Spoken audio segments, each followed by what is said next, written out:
आज हम इस वीडियो में बात करेंगे कि अगर आपने जो हज कमेटी ऑफ इंडिया के लिए हज का जो फॉर्म भरा है उसमें अगर कोई करेक्शन करवाना है तो वो कैसे होगा। इसी वीडियो में हम आगे बात करेंगे कि अगर आप दोबारा से हज कमेटी ऑफ इंडिया की तरफ से हज करने को इरादा रखते हैं तो आपको क्या करना होगा, क्या आप जा सकते हैं या नहीं जा सकते।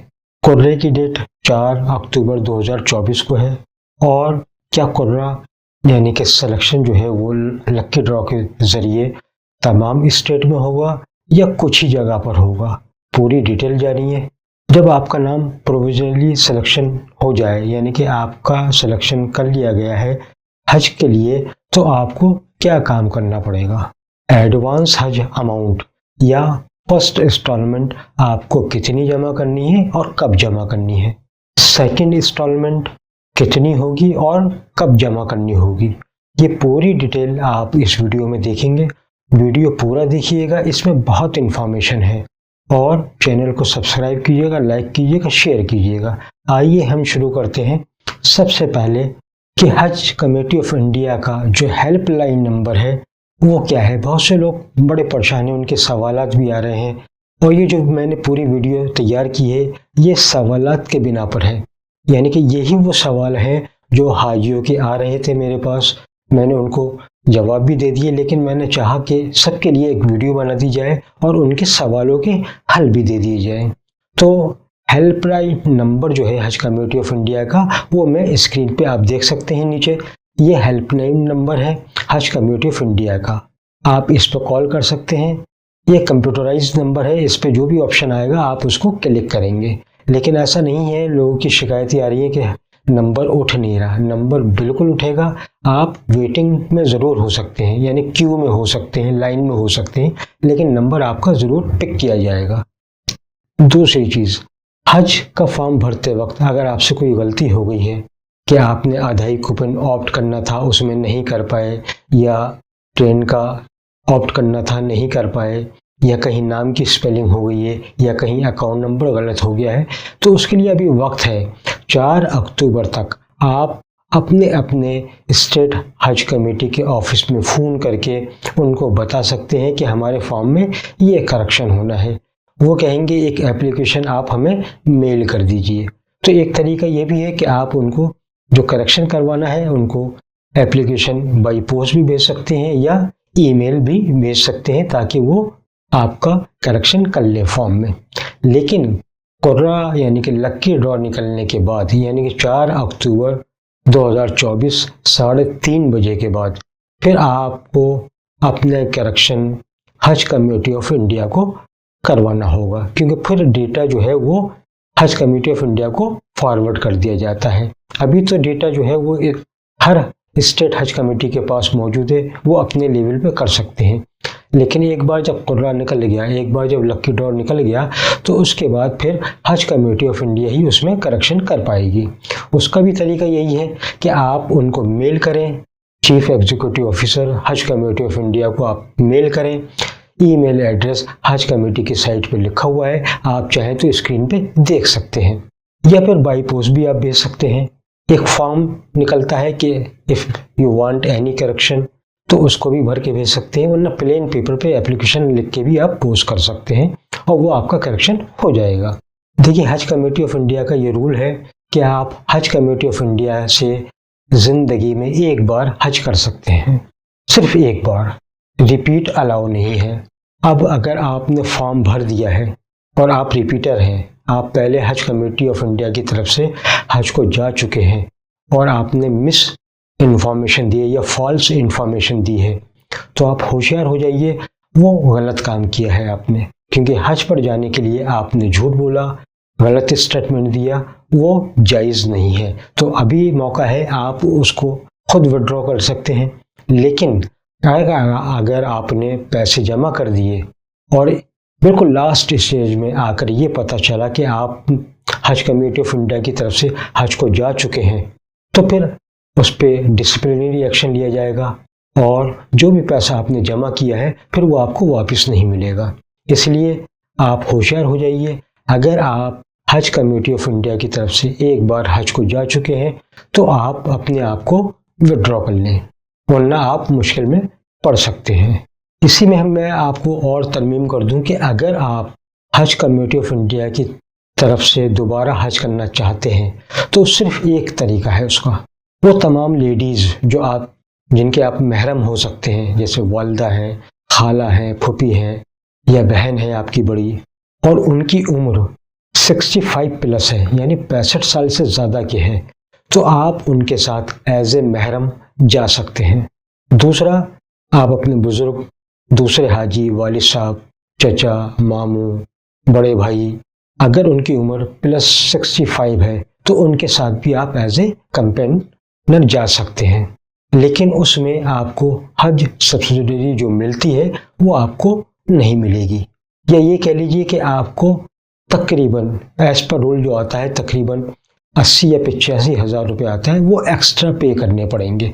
उसके लिए एक सर्टिफिकेट आता है कि हज रिपीटर थ्रू हज कमेटी ऑफ इंडिया, वो आपको अंडरटेकिंग एक भरनी पड़ेगी फॉर्म के साथ, और फिर आप उनके साथ जा सकते हैं, लेकिन आपको एक्स्ट्रा अमाउंट पे करना पड़ेगा, वो जो भी कैलकुलेशन में आता है। यानी एक तरह से ये कह लीजिए कि आपको सब्सिडी नहीं मिलेगी। तो इस कंडीशन में तो आप हज कमेटी ऑफ इंडिया की तरफ से दोबारा हज करने जा सकते हैं, लेकिन कंडीशन यही है। जो फॉर्म जमे हुए हैं, जो मेरी अपनी रिसोर्सेज से जो इन्फॉर्मेशन है, तो लगता यह है कि कुछ स्टेट में लक्की ड्रॉ निकाला जाएगा, जैसे कि केरला है, महाराष्ट्र है, गुजरात है, तेलंगाना है, हैदराबाद है। बाकी ज़्यादातर जगहों पर जो फॉर्म की एक लिमिट है, जो पॉपुलेशन के हिसाब से जो कोटा डिसाइड होता है, उसमें उतने फॉर्म नहीं आ पाए हैं। तो कुछ जगह को छोड़ के बाकी अगर आपने फॉर्म भरा है, जैसे बिहार से या उत्तर प्रदेश से, उत्तराखंड से या और भी किसी जगह से, तो आप अपने आप को प्रोविजनली सिलेक्टेड मान लें, आपका सिलेक्शन हो चुका है, क्योंकि हर स्टेट में लकी ड्रॉ नहीं निकाला जाएगा। कुछ ही जगहों पर ऐसा है कि फॉर्म तादाद से ज़्यादा आ गए हैं, बाकी सब जगह तादाद से कम फॉर्म रहे हैं, तो इसलिए जहां तादाद से कम फॉर्म है वहाँ सिलेक्शन सबका हो जाएगा। और जैसे कि मैंने बताया कि लकी ड्रॉ की तारीख जो है 4 अक्टूबर 2024 3:30 बजे डिसाइड की गई है। उसके बाद आपके पास एक SMS आएगा, टेस्ट SMS आएगा कि आप प्रोविजनली सिलेक्टेड हो गए हैं और अब आपको एडवांस हज अमाउंट जमा करना है along with passport and other documents. तो जो हज अमाउंट है, यानी फर्स्ट इंस्टॉलमेंट है या एडवांस हज अमाउंट है, तो अभी तक पास प्रैक्टिस ये रही कि 81,600 रुपये करीब तकरीबन जमा होते थे, लेकिन पूरी हज पॉलिसी इस बार रिवाइज हुई है, तो उम्मीद की जा रही है कि इस बार शायद 1,30,300 रुपये या 1,31,300 रुपये फर्स्ट इंस्टॉलमेंट या एडवांस हज अमाउंट जमा होगा, और ये टाइम आपको तकरीबन 15-20 दिन का मिलेगा। यानी कि लकी ड्रॉ निकाला जाएगा 4 अक्टूबर को, तो आप ये मान लीजिए कि 1-2 बार डेट एक्सटेंड भी होगी, तो लास्ट वीक ऑफ अक्टूबर तक आपको ये पैसा हर हालत में जमा करना है। और ये पैसा जमा करने के बाद ये पैसा 2 बैंक में जमा होता है, स्टेट बैंक ऑफ इंडिया और यूनियन बैंक ऑफ इंडिया। ये पैसा जमा करने के बाद आपको कुछ डॉक्यूमेंट्स और पासपोर्ट, ये मैंने पूरी एक डिटेल के लिए एक वीडियो बनाई थी, आप इस वीडियो को देख सकते हैं। इसमें पूरा जिक्र है कि कौन कौन से डॉक्यूमेंट्स, कितना पैसा और क्या क्या चीज़ें आपको अपने अपने स्टेट हज कमेटी के ऑफिस में पोस्ट करना है या वहाँ जाके पर्सनली जमा करना है। ये तमाम डॉक्यूमेंट्स आप इस वीडियो को, जो मैंने अभी वीडियो बताई, इसको आप पूरा देख लीजिएगा। इसमें एक एक चीज़ के बारे में मैंने पूरी डिटेल में बताया है, क्योंकि दोबारा बताने से कोई मकसद नहीं है, आप इस वीडियो को देख सकते हैं। तो जो भी डेट आपको बताई जा रही है कि डॉक्यूमेंट्स इस तारीख तक जमा हो जाने चाहिए, वो डेडलाइन आप याद रखिएगा, क्योंकि वो बहुत इंपॉर्टेंट प्रोसेस है। आपको हर हालत में अपने डॉक्यूमेंट्स अलॉन्ग विद जो पैसा जमा किया है उसकी स्लिप, पासपोर्ट, वो सब जमा करने हैं आपको। फिर आप 4-5 दिन वेट कीजिए, आपके पास SMS आ जाएगा कि आपका passport along with all documents has been received in the state Haj committee office, यानी कि आपके तमाम डॉक्यूमेंट्स हमारे पास रिसीव हो गए हैं। ये गारंटी होती है आप ताकि इत्मीनान से हो जाएं। फिर उसके बाद सेकंड स्टेप जो आपको करना है, यानी कि आप एक बड़े मरहले से पास हो गए, आपने पहली इंस्टॉलमेंट जमा कर दी, अब दूसरी इंस्टॉलमेंट आपको जमा करनी है। दूसरी इंस्टॉलमेंट अभी डिसाइड नहीं है कि कितनी होगी, वो खर्चे की बिना पर होती है, उसको पूरा कैलकुलेशन होता है। तो दूसरी इंस्टॉलमेंट और तीसरी इंस्टॉलमेंट का अभी पैसे का नहीं पता चलेगा आपको, वो आपको पता चलेगा नवंबर के पहले हफ्ते में, और उसकी तारीख होगी 15 नवंबर तक को आपको सेकंड इंस्टॉलमेंट अपनी जमा करनी होगी। 15 से 20 भी हो सकती है, क्योंकि डेट एक्सटेंड हुई तो 20 नवंबर भी हो सकती है। तो आप तैयार रहिए पहली इंस्टॉलमेंट और फिर नवंबर के महीने में दूसरी इंस्टॉलमेंट जमा करने के लिए। और आप अपने क्वेरीज, जो भी आपके सवालात हैं, ये जो भी आपके फीडबैक हैं, वो नीचे कमेंट बॉक्स में लिखते रहिए, ताकि मैं आपको उसका जवाब दे सकूं और उन्हीं के ऊपर मैं वीडियोस भी बना सकूं। क्योंकि जब तक आप सवाल नहीं करेंगे, फीडबैक नहीं देंगे, तो फिर मैं वीडियो कैसे बनाऊं, है ना। मैं वीडियो उन्हीं टॉपिक्स पे बनाता हूं जो हाजियों के मतलब की होती है। मैं रोज़ाना वीडियो नहीं बनाता, एक टॉपिक पे 10-10 वीडियो नहीं बनाता। मैं वही वीडियो बनाता हूँ, गैप हो जाता है मेरा, लेकिन मैं सलीके से वीडियो बनाता हूँ, आपको इन्फॉर्मेशन बिल्कुल सटीक देता हूँ। अब हम दुआ करें कि जो हाजी हजरात इस बार हज के लिए जा रहे हैं, अल्लाह उनके पूरे सफ़र को आसान कर दे और उनके सफ़र को कामयाब बना ले, और उनकी ज़िंदगी को आने के बाद कामयाबी की तरफ रुजू कर दे। आमीन सुम्मा आमीन। आप भी कमेंट बॉक्स में आमीन ज़रूर लिखते रहिएगा, और दुआ कीजिए कि कम से कम एक बार हर मुसलमान को बैतुल्लाह, खाने काबा और रसूलुल्लाह के रोज़े की ज़ियारत नसीब फरमाए। आमीन सुम्मा आमीन। कमेंट बॉक्स में आमीन ज़रूर लिख दीजिएगा, ताकि आप भी दुआओं में शामिल हो जाएं।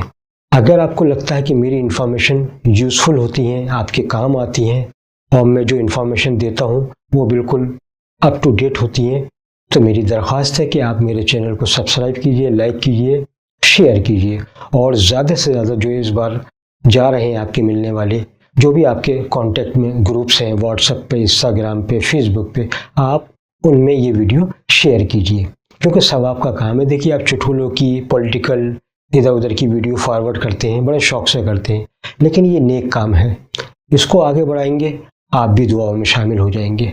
आज तक के लिए इतना ही। अल्लाह आपका निगहबान। मुस्तफा मुज्तबा, मुस्तफा मुज्तबा।